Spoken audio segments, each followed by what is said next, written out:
right, it is Tuesday. Welcome to KSAT News Now. We are streaming and podcasting from the KSAT 12 newsroom on what's been kind of a rainy Tuesday so rainy far. And it's still cold. Rainy, why is it still cold? Yeah. I'm over it.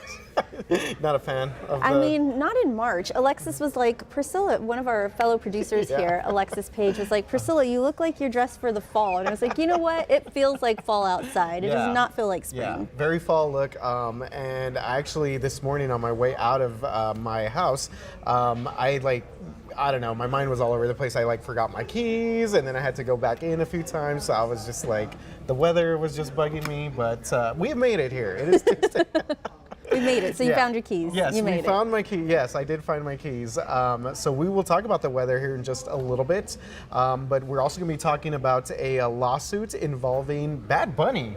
Bad Bunny. A lot of people are talking about this lawsuit, and I'm wondering how it's going to end, but we'll get into those details in just a bit. Plus, what the city of San Antonio is doing to make sure trees in local parks are safe, especially before Easter and more people are going to be at parks. Yeah, great point. So they're kind of, re-examining some of those trees.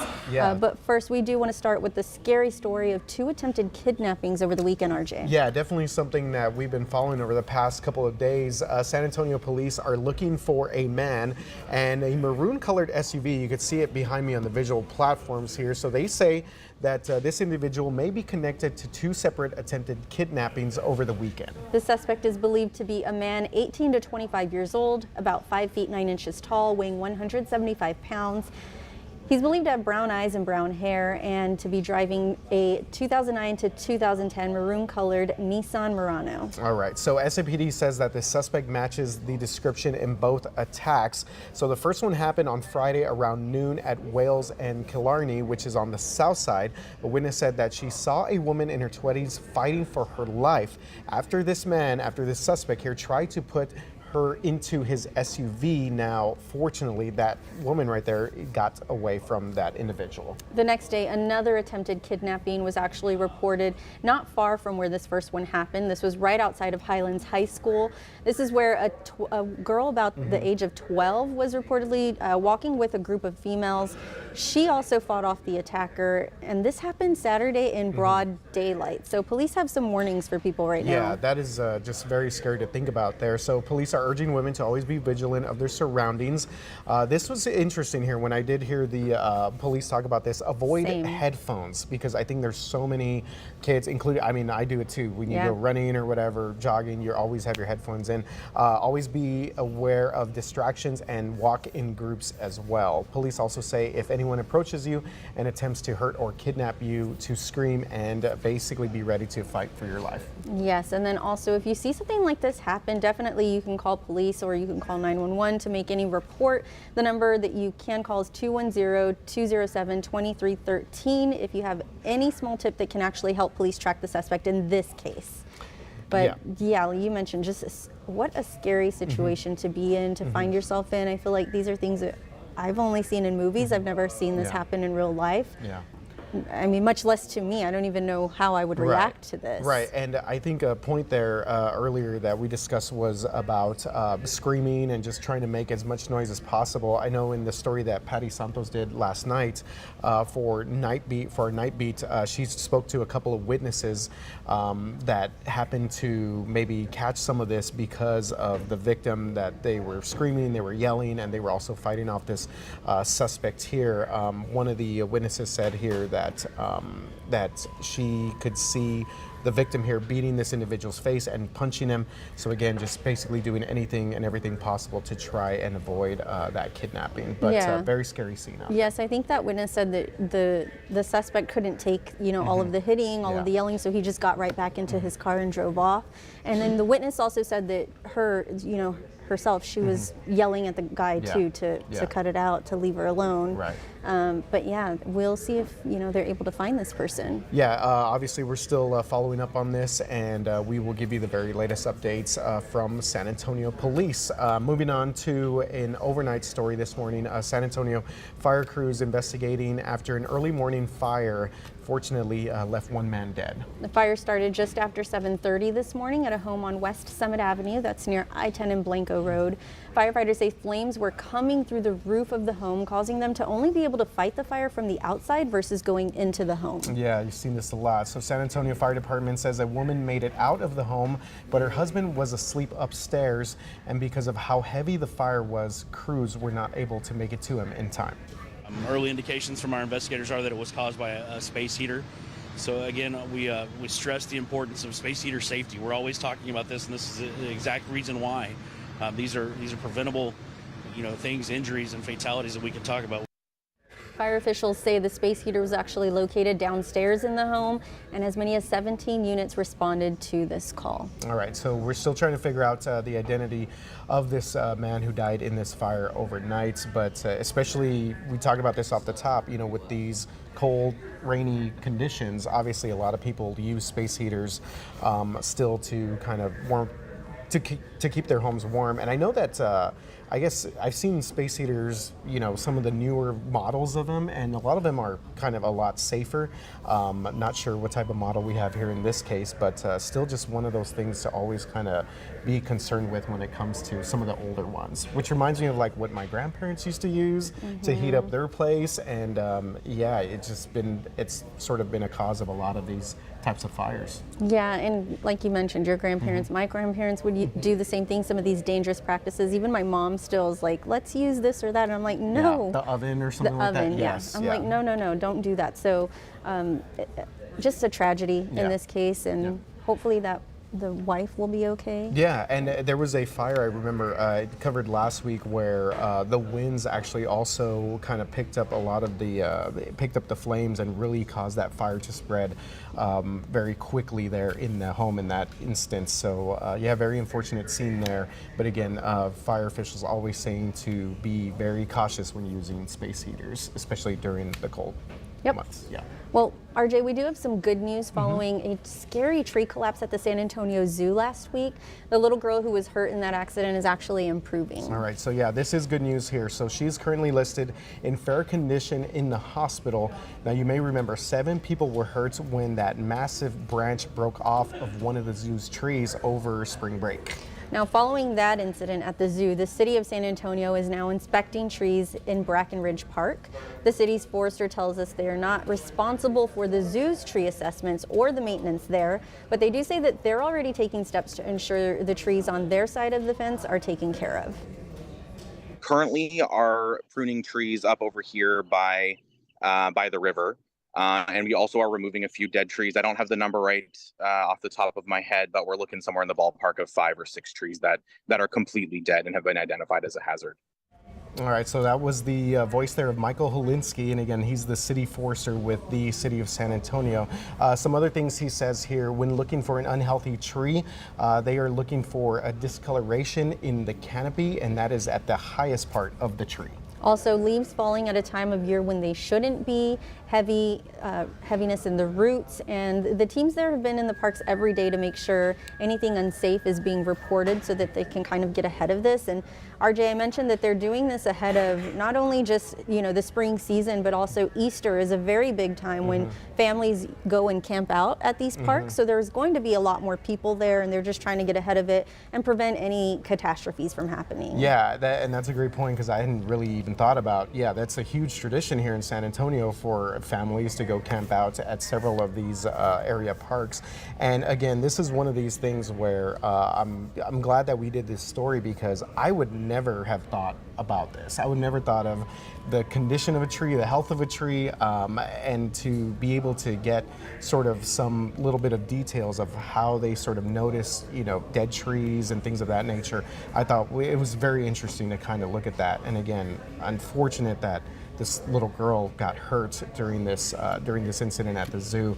But again, one of these things where you just don't think about this at all up until it happens. Yeah, I would never think walking at the zoo Yeah. Well, to you be were at the mindful. zoo, at Well, the I was at the Houston Zoo, Houston yeah. Zoo, and even while I was there, I wasn't paying attention to the Yeah. trees because you're so caught up with looking at everything else Yeah. that's there. And it's loud, so if you hear like a crack here and there, I don't think you really would hear it. But yeah, this is a good thing that they're getting ahead of it Yeah. in Brackenridge Park for the most part, and I know other areas I'm sure they're looking at as well. Yeah, absolutely. All right, so we now know that spring. Remember, Sarah Spy was here yesterday to give us her Latin, what is it, the vernal equinox? Or the- yes.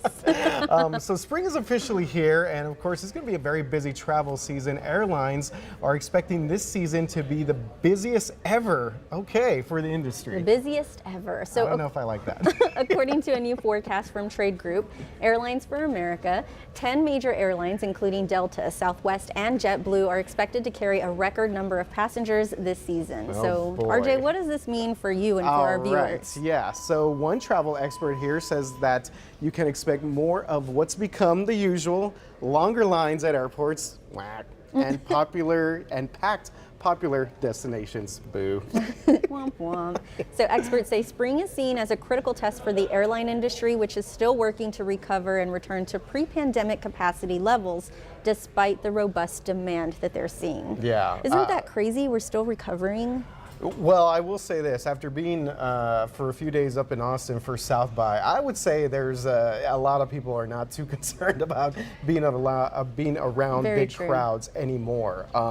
I do kind of always feel different flying though. I still am very okay, do I need to have a mask on in here or something like that? But also, things kind of can get a little testy sometimes on flights. So hopefully people Yeah. keep their cool throughout this spring travel season. I mean, you're right, though. People are traveling more. When we went to Houston, we stopped at Buc-ee's several Yeah. times, and it was crowded. So That's a whole different story. Yeah. Yeah, the Buc-ee's when we stopped, because of course we had to stop too, myself and Andrew Wilson. That's insane. There's a lot of people out there on Yeah. the roads or in flights. They're all over the place, Justin. Yes. It gets a little stressful when there's that many people. I know. Did you guys do anything for spring break? We didn't. We stayed here. Well, that's Just kinda amazing. chill. Watched his Aggies lose. Sorry. Eh, You had to. You had to. I was waiting for that. I know. Thought I was going to make it I to was the just waiting weekend for us skate. to make it. Oof. Yeah. Brackets So, busted all over the place. Yeah, definitely. All right. Okay, trivia question. Hey, real quick, Justin. Yeah. You had an awesome KSAT Explains Thank that you you. did. Oh, yes. Myra's over there. She just raised the roof Yeah, thank you. for this KSAT Explains. Yes. Yeah. Just kind of plug it a little bit here. That's Yes. what I'm doing. Oh, you're plugging this, This, now. this All right. is a shameless Well, plug let him right get here. to Actually, it, this is what my RJ. trivia It's not question is pre-planned. about. So, we're going to test you to see if you watched. Okay. All right. Which of these area communities was named after a Texas legend? Was it Bandera, Bigfoot, Eagle Pass, or Keehee? What do you I think I know the answer because I saw it yesterday. Okay. Don't be disappointed. I only skimmed through It's okay. That's the okay. script. D. I'm going to go D. D. Oh, okay. That's what I was going to pick. D. Okay, Keehee. that's not right. What? What? Did you make that one up? No, it's Bigfoot. No. It's Bigfoot. I thought that was too obvious. Not after the mythical character. It's named after William Bigfoot Wallace, who was a war hero, Texas Ranger, and a really tall guy, which I can identify with. A lot of his friends mistook him for a Native American called Bigfoot because he was also tall. So that's how the town got its name. It's named after. Well, Wow. you should be happy to know that one of our directors here knew the answer. He watched, so. Okay, good. Yeah, Appreciate okay. that. Yeah, I was Appreciate that. way too interested in K-Mato and Utopia, man. Yeah, Utopia, man. It really is Von astounding, Orton. though, as I look back on it and wrote that story, how much history and how many cool stories there are for all of South Texas. So it's pretty interesting if you nice. want to check it out. It's on our website now. Okay, let's talk about the weather. What we got going out there? It's damp, it's wet, it's just kind of what's the word I'm looking for here? Not very nice. Not very nice. Dreary. Yeah, gloomy. Gloomy. That's what There I we was go. looking for. Ding, ding, ding. Gloomy. Thank you. 62 degrees at the airport, 64 New Braunfels, 63 Hondo. You can see some of the light returns here. None of this is very heavy, but it is starting to add up. We've picked up 7/800ths of an inch of rain, which isn't a lot, but it is something. We've got low 60s here around San Antonio right now, 60 in Helotes, 59 Bernie Stage. And the forecast for today, well, clouds hold certainly into the afternoon. Now the question will be maybe around 4 or 5 o'clock. Can we get some breaks in the clouds? If we do, that'll boost temperature some. Right now, we're shooting for 72. We'll see if we get there. 72 San Marcos, 73 in New Braunfels. And the dew point trend, well, we know it is muggy now, so dew points have increased tenfold overnight. We're going to see the dew points stay elevated through Thursday before a front comes through and then dries us out on Friday. That front will also bring a chance for some storms. Here's the risk for severe weather Thursday night. Does not include San Antonio, but it does include part of the hill country. And as you get out west, Del Rio, a little better chance of some strong to severe storms along our frontal boundary. Now, eventually, those storms that develop out in those areas make their way towards San Antonio. And there still could be a couple strong storms involved here, but by the time we get into Friday morning, it's mostly just kind of a broken line of showers and storms. We think about a 40% chance of rain Friday morning. And then thereafter, it clears out. Dry air punches in from the west. And by Friday afternoon, it turns into a really nice day. And in fact, Saturday looks gorgeous. So here's the extended forecast. We'll go 80 Wednesday, 85 Thursday, 81 Saturday, 82 on Sunday. But Friday and Saturday, as I said, the drier air kicks in. And it will feel a lot better. Then we start to get moisture back Sunday, and we add in some rain chances once again. But it's still kind of drizzly out there right now. We've had some slick roads, and as Stephen will tell you, we've had quite a few crashes out there this morning too. Yeah, well, now I have even more of a reason to look forward to the weekend because that weather looks chef's kiss. I agree. I agree. You got the the sign of approval from Priscilla. Yeah. I like it. Real quick, Judge, was Yep. there any one of these towns that was kind of your favorite sort of look back? I will say, shout out George Strait, right? The Poteet. Poteet. Yeah, there that you was go, a good my one. guy. Yeah. Man, they all were up surprising Bobcats. because I kind of went in thinking, there's not going to be much there. And then they just hit you left and right with these crazy background stories that you never knew about these towns. And the fact that presidents were involved and big names. Dimmitt? That's a good one. Well, that was part of a series I did on ones that were misspelled. Yeah. Which, you know. The Dehannis one, the lady that said it's Dehannis, Dehannis. or Dehannis, sorry. Yeah, you got to But use the Texas accent. Dehannis.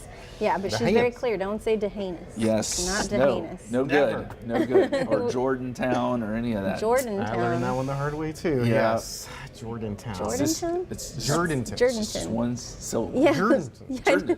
Jordantown. You gotta say Jordan. And then what's the other one with the W? Welfare? How do you say Welfare. it? Welfare was Wolferts was initially, it was German, which is a German translation, but obviously it doesn't translate so well. Got a few chuckles. So you guys have to go watch his that was story really on cool. KSAT.com. Yeah, thank you. Thank you very much. Definitely. A collection of your greatest hits, man. Yes. Put it out yes. here. Check it out. All right. Hey, speaking of greatest hits, Bad Bunny here now is facing a $40 million lawsuit from, get this, his ex-girlfriend. Yes, What is going on? her name is Carlis de la Cruz Hernandez, and she's claiming Bad Bunny uses a recording of her voice in 2 of his songs. She claims it's her voice and the phrase Bad Bunny baby, that it's being used without her permission, actually. I went and listened to this, and so it is in these songs here. The phrases can be heard in 2 of his songs. One of them is called Pati, and the other one is called 2016, or 16, I guess. Yeah. Bad Bunny, whose real name is Benito Martinez Ocasio, and De La Cruz dated off and on for about 6 years before getting engaged and ultimately breaking up. The lawsuit alleges during their time, Bad Bunny was creating songs and seeking opinions from her. And it says that in May of last year, a representative with Bad Bunny reached out to her offering money for the phrase, but she declined. And even so, the phrase was still used in his newest album without her consent. So, Okay. Yeah. No, the only part I know from any of these Bad Bunny songs is like, yeah, yeah, yeah, yeah. oh yeah. Yeah, I know the one song. It's like Titi me preguntó. I think that's a very popular one. Titi me preguntó. Sí, tengo novia. Yeah. Okay, sorry. But anyway, so it's getting a lot of reaction online, but we'll She's see. seeking $40 million $40 for this million. 3-word phrase, I think, Bad Bunny Baby, which apparently she recorded in a bathroom back in 2015. Yeah, it says it's like a whisper or something. So yeah. I'm going to go back and listen to it now to see. I listened to it. It's okay. Yeah, it's all right. He could do I without don't know it. if it's $40 million worth. No. All right, well, thank you guys so much for watching KSAT News Now. We will see you here tomorrow at 11. All right. Have a good one, everybody.